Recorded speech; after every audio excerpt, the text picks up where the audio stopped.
The global trade war ain't over yet. The ghost of the disastrous 1930 Smoot-Hawley Tariff Act guarantees that. This is bad news for the economy. Hello, I'm Steve Forbes, and this is What's Ahead, where you get the insights you need to better navigate these turbulent times. The U.S. Court of International Trade firmly ruled that President Trump had no authority to impose most of his tariffs. The Constitution is clear. Only Congress can levy taxes. The administration relied on the 1977 International Emergency Economic Powers Act. The three judges hearing the case, comprised of appointees by Presidents Reagan, Obama, and Trump, demolished the principal pillar of the White House, which was that the trade deficit was a major emergency. Congress can delegate temporary taxing authority to deal with an emergency. The trouble with the administration's argument here is that the U.S. has routinely run trade deficits for most of its existence. In fact, the shortfalls in the last half-century have surged when the economy was growing and shrank when the economy got in trouble. Welcome back to America First, Patriots.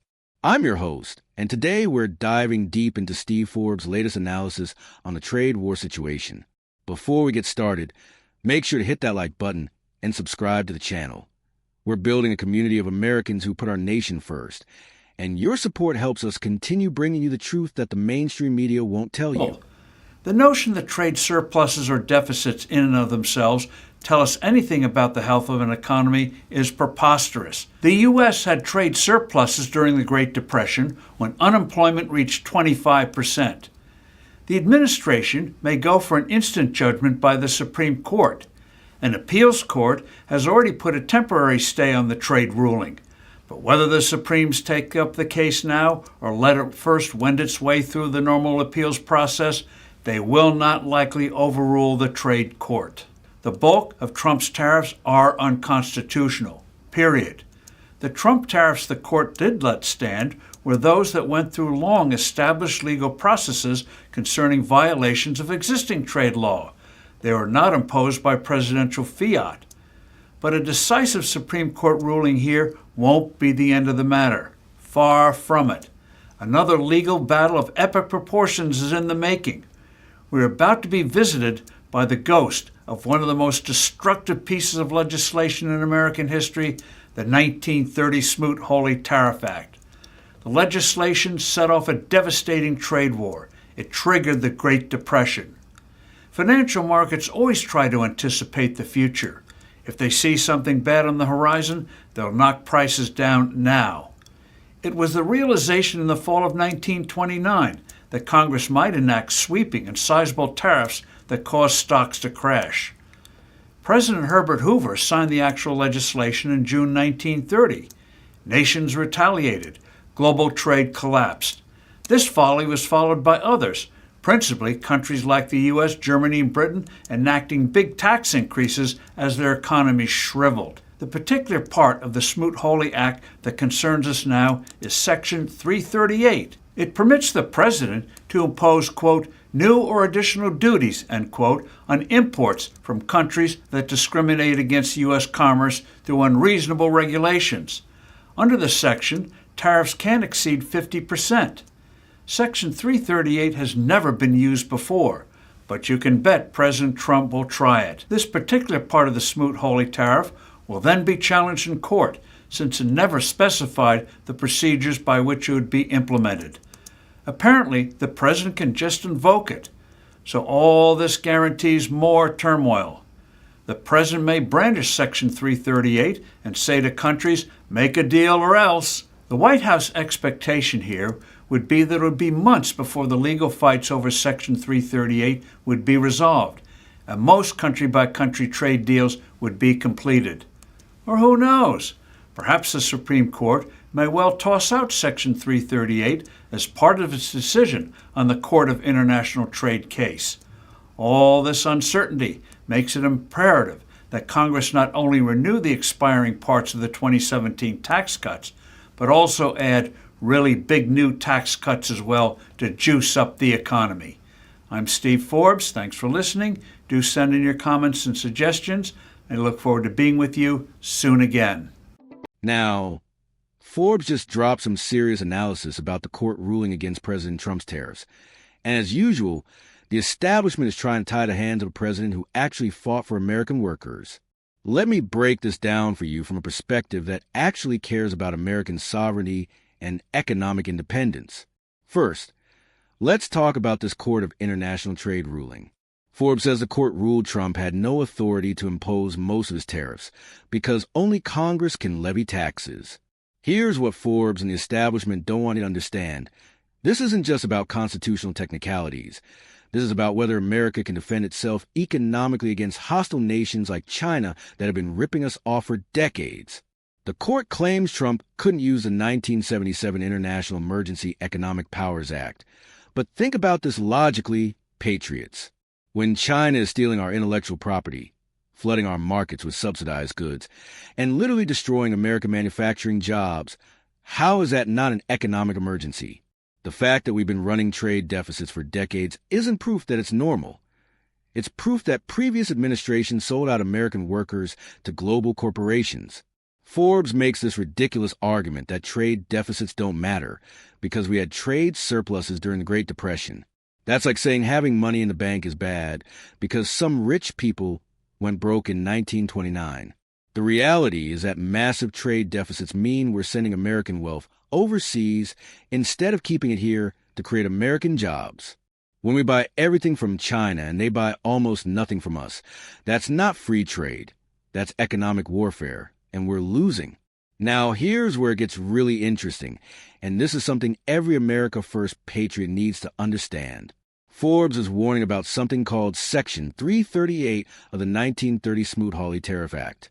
This provision allows the president to impose tariffs over 50% on countries that discriminate against American commerce through unreasonable regulations. Forbes is terrified that Trump might use this. And you know what? Good. It's about time we had a president willing to use every tool available to defend American interests. The establishment has been playing by gentlemen's rules while countries like China have been playing economic hardball for decades. They manipulate their currency, they subsidize their industries, they steal our technology, and they flood our markets with cheap goods made by what amounts to slave labor. And when an American president finally says enough is enough, the courts and the establishment media act like he's the problem. Forbes talks about how the original Smoot-Hawley Act supposedly caused the Great Depression. But this is establishment propaganda that's been repeated so many times people think it's fact. The Great Depression had multiple causes, including massive speculation, bank failures, and monetary policy mistakes. But the globalists love to blame tariffs because it supports their narrative that America should never defend its own economic interests. Here's what really matters, patriots. For decades, American politicians from both parties told us that if we just played nice with the global economy, everyone would benefit. They said manufacturing jobs would be replaced by service jobs, that cheap foreign goods would make us all richer, and that economic interdependence would create peace and prosperity. How did that work out? We lost millions of manufacturing jobs. Entire communities were devastated. We became dependent on hostile nations for critical supplies, and the middle class got hollowed out while global corporations and foreign countries got rich off American consumers. The COVID pandemic showed us exactly how dangerous it is to depend on China for essential goods like medical supplies and pharmaceuticals. President Trump was the first leader in generations to say that America's trade policy should benefit Americans first. Revolutionary concept, right? He used tariffs as a negotiation tool to get better deals, and it worked. We got the USMCA to replace NAFTA. We got concessions from China, and American manufacturing started coming back for the first time in decades. Now, the establishment wants to go back to the old system where American workers get sold out to benefit global corporations and foreign competitors.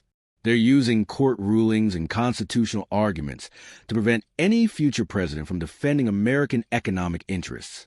This brings us to Forbes' warning about more legal battles ahead. He's essentially telling us that the deep state and the courts are going to fight tooth and nail to prevent America from having an independent trade policy. They want to make sure that no matter who we elect, our trade policy will always be dictated by globalist ideology and international agreements that put American interests last. The solution isn't to give up on protecting American workers and industries. The solution is to elect leaders who will fight for America first, and to build a movement that demands our representatives actually represent American interests instead of global corporate interests. Forbes suggests the answer is more tax cuts, and while lower taxes are always good for economic growth, that's not going to solve the fundamental problem of unfair trade relationships that benefit foreign competitors at American expense. We need leaders who understand that trade policy is national security policy, and that economic sovereignty is just as important as military sovereignty. The bottom line is this: patriots. The establishment is terrified that Americans are waking up to how badly we've been ripped off by so-called free trade policies. They're using every tool at their disposal, courts, media, academic experts, to convince us that defending our own economic interests is somehow wrong or dangerous. Don't fall for it. America built the greatest economy in world history by protecting our industries and workers until we were strong enough to compete on equal terms. There's nothing radical or dangerous about expecting fair, reciprocal trade relationships. What's radical and dangerous is continuing policies that have been bleeding American wealth and jobs overseas for decades. We need to support leaders who will use every legal tool available to defend American workers and industries, even if it makes the establishment uncomfortable. We need to demand that our trade relationships benefit Americans first, not global corporations or foreign competitors. The trade war isn't over because the fundamental problems haven't been solved.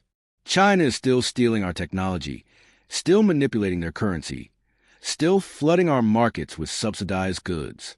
Other countries are still taking advantage of our openness while maintaining barriers against American products and services. Until we have truly fair and reciprocal trade relationships, we need leaders who are willing to fight for American interests, even when the courts and the establishment try to stop them. The American people deserve representatives who will put America first, not lecture us about the benefits of economic policies that have been failing American workers for decades. This is why your support for channels like America First matters so much. We're not beholden to corporate sponsors or establishment donors. We can tell you the truth about these issues without worrying about offending the global elites who benefit from the current system. Make sure to like this video if you agree that American trade policy should benefit Americans first, and subscribe to stay informed about the ongoing battle for economic sovereignty. Share this with other patriots who need to understand what's really at stake in these trade battles. Together, we can build a movement that demands our leaders actually fight for American interests instead of global corporate profits. Until next time, keep fighting for America first, patriots.